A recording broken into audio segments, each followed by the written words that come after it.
Fernando Affonso Collor de Mello is a Brazilian politician who served as the 32nd president of Brazil from 1990 to 1992, when he resigned in a failed attempt to stop his trial of impeachment by the Brazilian Senate. Collor was the first president directly elected by the people after the end of the Brazilian military government. He is also the youngest president in Brazilian history, taking office at the age of 40. After his resignation from the presidency, the impeachment trial on charges of corruption continued, and Collor was found guilty by the Senate and sentenced to disqualification from holding elected office for 8 years. He was later acquitted of ordinary criminal charges in his judicial trial before Brazil's Supreme Federal Court, for lack of valid evidence. Fernando Collor was born into a political family. He is the son of the former Senator Affonso de Mello and leader Collor, led by his father, former governor of Alagoas and proprietor of the de Mello organization, the branch of Rede Globo in the state. Collor is a Portuguese adaptation of the German surname Collor from his maternal grandfather Lindolfo Leopoldo Bocal Collor. Collor has been serving as senator for Alagoas since February 2007, having been first elected in 2006 and re-elected in 2014. Early career. Collor became the president of Brazilian football club Centro Esportivo Alagoano in 1976. After entering politics, he was successively named mayor of Alagoas' capital Maceió in 1979, elected a federal deputy in 1982, and eventually elected governor of the small northeastern state of Alagoas in 1986. During his term as governor, he attracted a lot of publicity by allegedly fighting the payment of super salaries to public servants, whom he labeled mirages. The efficacy of his policies in reducing public expense is disputed, but it certainly made him popular over the country. This helped boost his political career, with the help of television appearances in nationwide broadcasts. Presidency. In 1989, Collor defeated Luiz Inácio Lula da Silva in a controversial two-round presidential race and 35 million votes. In December 1989, days prior to the second round, Abilio dos Santos Dias was the victim of a sensational political kidnapping. The act is recognized as an attempt to sabotage Lula's chances of victory by associating the kidnapping with the left wing. At the time, Brazilian law barred any party from addressing the media on the days prior to Election Day. Lula's party thus had no opportunity to clarify the accusations that the party was involved in the kidnapping. Collor won in the state of São Paulo against many prominent political figures. The first democratically elected president of Brazil in 29 years, Collor spent the early years of his government allegedly battling inflation, which at times reached rates of 25% per month. The very day he took office, Collor launched the Plano Collor, implemented by his finance minister Zélia Cardoso de Mello. The plan attempted to reduce the money supply by forcibly converting large portions of consumer bank accounts into non-cashable government bonds, while at the same time increasing the printing of money bills, a contradictory measure to combat hyperinflation. Free trade, privatization and state reforms under Zélia's tenure. Brazil had a period of major changes, featuring what ISDOE magazine called an unprecedented revolution in many levels of public administration. Privatization, opening its market to free trade, encouraging industrial modernization, temporary control of the hyperinflation and public debt reduction. In the months before Collor took power, However, hyperinflation was 25% per month and growing. All accounts over 50,000 zlotys were frozen for several weeks. He also proposed freezes in wages and prices, as well as major cuts in government spending. The measures were received unenthusiastically by the people, though many felt that radical measures were necessary to kill the hyperinflation. Within a few months, however, inflation resumed, eventually reaching rates of 10% per month. During the course of his government, Collor was accused of condoning an influence peddling scheme. The accusations weighed on the government, and they led Collor and his team to an institutional crisis, leading to a loss of credibility that reached the finance minister, Zelaya. This political crisis had negative consequences on his ability to carry out his policies and reforms. The Plano-Collor I, under Zelaya, would be renewed with the implementation of the Plano-Collor II. The government's loss of prestige would make that follow-up plan short-lived and largely ineffective. The failure of Zelaya and Plano-Collor I led to the substitution by Marcelo Marques Moreira and his Plano-Collor II. Moreira's plan tried to correct some aspects of the first plan, but it was too late. Collor's administration was paralyzed by the fast deterioration of his image through a succession of corruption accusations. During the Plano-Collor, yearly inflation was at first reduced from 30,000% in 1990 to 400% in 1991, then climbing to 1,020% in 1992.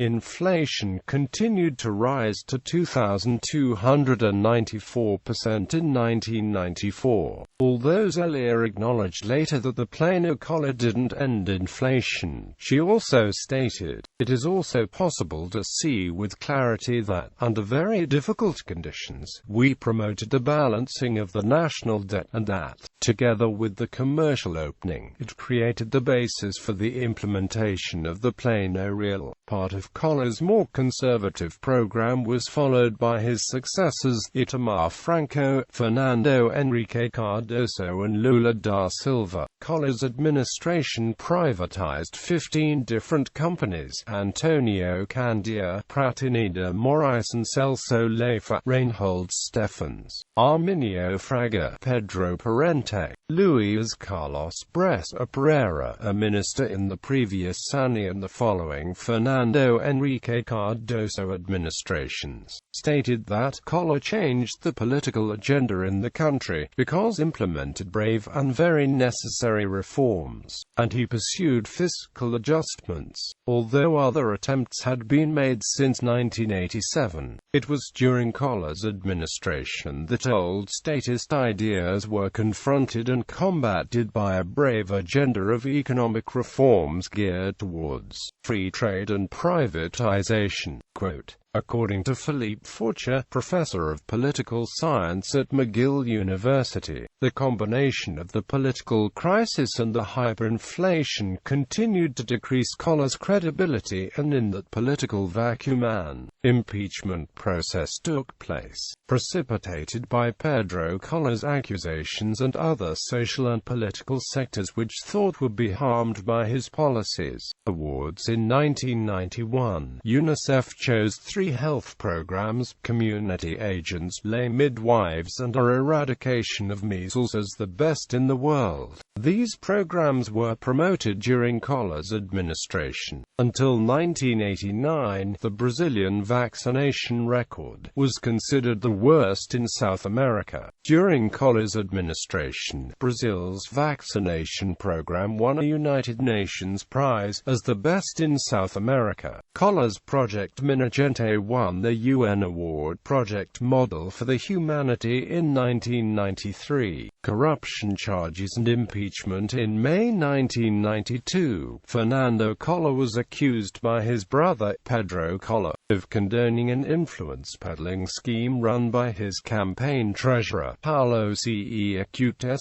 Farias. The federal police and the Federal Prosecution Service began an investigation soon after. On July 1, 1992, a joint parliamentary commission of inquiry, composed of senators and members of the Chamber of Deputies, was formed in Congress to conduct an investigation on the accusation made by Pedro Collor, and to review the evidence uncovered by the police and the federal prosecutors. Senator Amir Lando was chosen as the rapporteur of the Commission of Inquiry, chaired by Congressman Benito Gama. Farias, Pedro Collor, government officials and other people of interest to the investigation were subpoenaed to the commission and gave depositions before it. Some weeks later, with the investigation progressing and under fire, President Fernando Collor went on national television to ask for the people's support by going out on the street and protesting against coup forces. On August 11, 1992, thousands of students organized by the National Student Union protested on the streets against Collor. The faces are often painted in a mixture of the colors of the flag and protest black, lead to them being called caras pintadas. On August 26, 1992, the final congressional inquiry report was released. The conclusions of the rapporteur, Senator Amir Lando, were approved by 16 of the Commission's 21 members, with 5 votes against. The report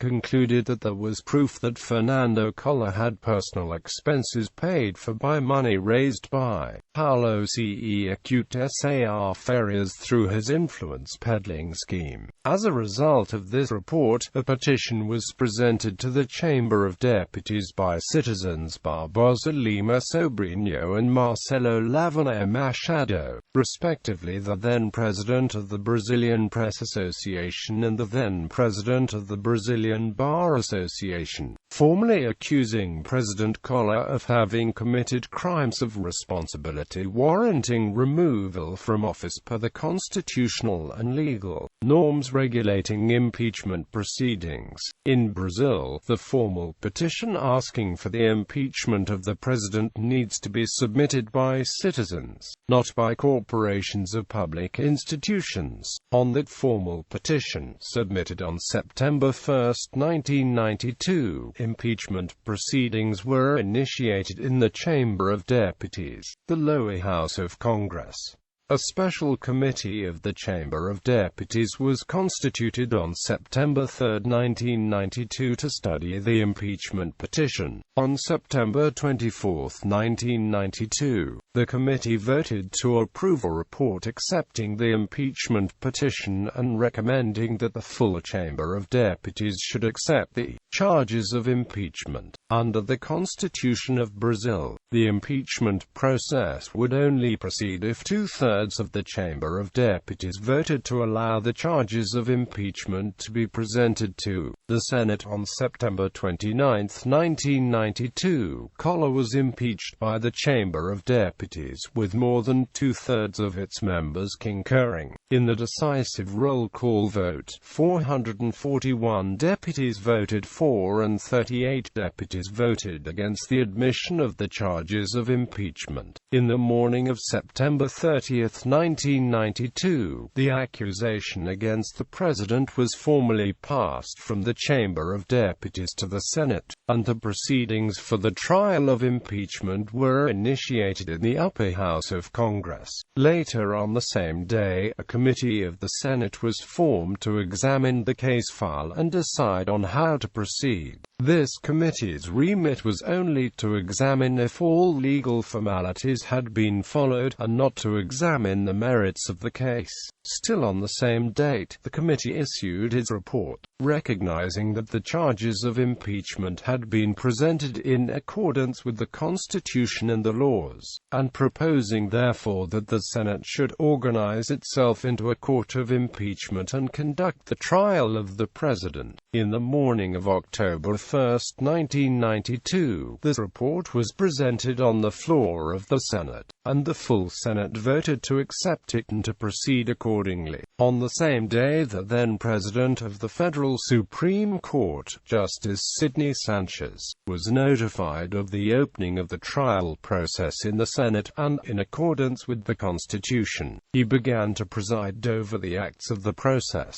His first act was to order the notification of the defendant. On October 2, 1992, President Collor received a formal summons from the Brazilian Senate notifying him that the Senate had accepted the report, and that he was now a defendant in an impeachment trial. Per the Constitution of Brazil, upon receipt of that writ of summons, Collor's presidential powers were suspended for 180 days, and Vice President Itamar Franco became acting president. The Senate also sent an official communication to the office of the Vice President on the same day, to formally acquaint him of the suspension of the President, and to give him notice that he was now the acting President. By the end of December, it was obvious that Collor would be convicted and removed from office by the Senate. In hopes of staving this off, Collor resigned on December 29, 1992, on the last day of the proceedings.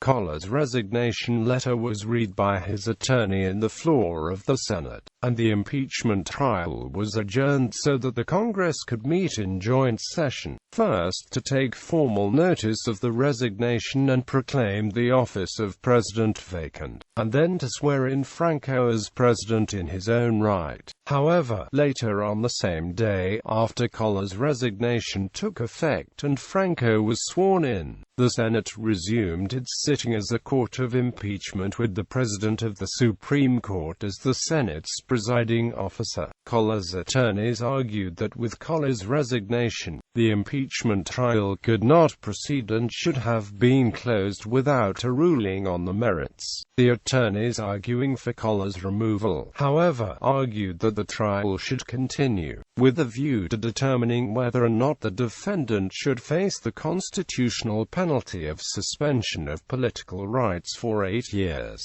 The Senate voted to continue the trial. It ruled that, although the possible penalty of removal from office had been rendered moot, the determination of the former president's guilt or innocence was still relevant because a conviction on charges of impeachment would carry with it a disqualification from holding public office for 8 years. The Senate found that, since the trial had already started, the defendant could not use his right to resign the presidency as a means to avoid a ruling on the merits of the case. Later, in the early hours of December 30, 1992, by the required two-thirds majority, the Senate found the former president guilty of the charges of impeachment. Of the 81 members of the Senate, 79 took part in the final vote. 76 senators voted to convict the former president, and 3 voted to acquit him. The penalty of removal from office was not imposed as Collor had already resigned, but as a result of his conviction the Senate barred Collor from holding public office for 8 years.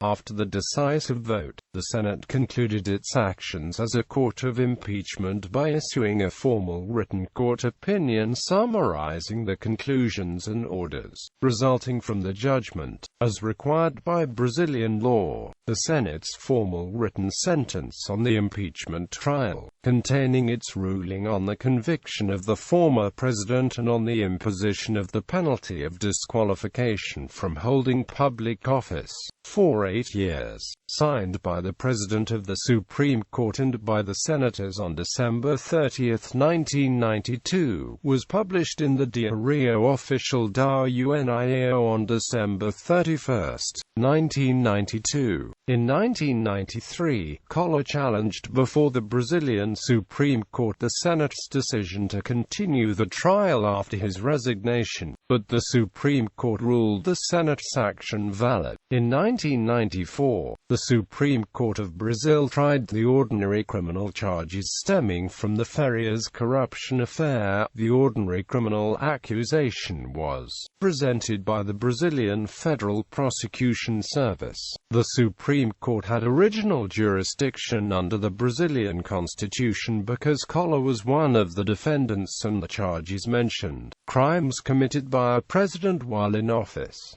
If found guilty of the charges, the former president would face a jail sentence. However, Collor was found not guilty. The federal Supreme Court threw out the charges of corruption against him on a technicality, citing a lack of evidence linking Collor to Farias's influence peddling scheme. A key piece of evidence, Paulo Ce Acute Sar Farias's personal computer, was found to have been obtained illegally and thus inadmissible as evidence. Other pieces of evidence that were only gathered as a consequence of the information first extracted from files stored in Farias's computer were also avoided, as the Collor legal defense team successfully invoked the fruit of the poisonous tree doctrine before the Brazilian Supreme Court, so that the evidence that was only gathered as a consequence of the illegally obtained information was also struck from the record. After his acquittal in the criminal trial, Collor again attempted to void the suspension of his political rights imposed by the Senate, without success,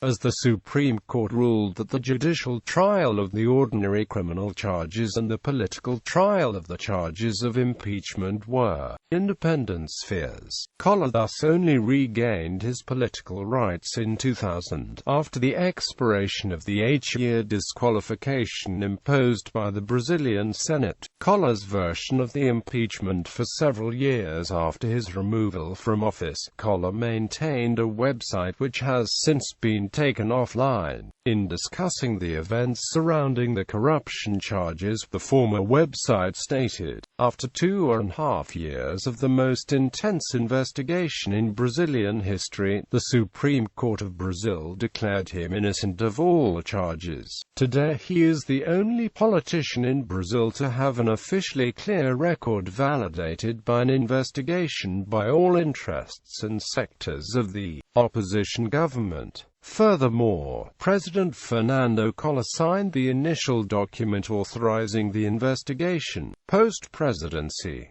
In 2000, Collor tried to run for mayor of São Paulo. His candidacy was declared invalid by the electoral authorities, as his political rights were still suspended by the filing deadline. In 2002, with political rights restored, he ran for governor of Alagoas but lost to incumbent Governor Ronaldo Lessa, who was seeking re-election. In 2006, Collor was elected to the Brazilian Senate representing his state of Alagoas with 44.03% of the vote, running again against Lessa. Collor has been, since March 2009, a chairman of the Senate Infrastructure Commission. Collor ran again for governor of Alagoas in 2010. However, he lost the race, finishing narrow third after Lessa and an incumbent Teotonio Vieira Filho, thus getting eliminated from a runoff. This was Collor's second electoral loss.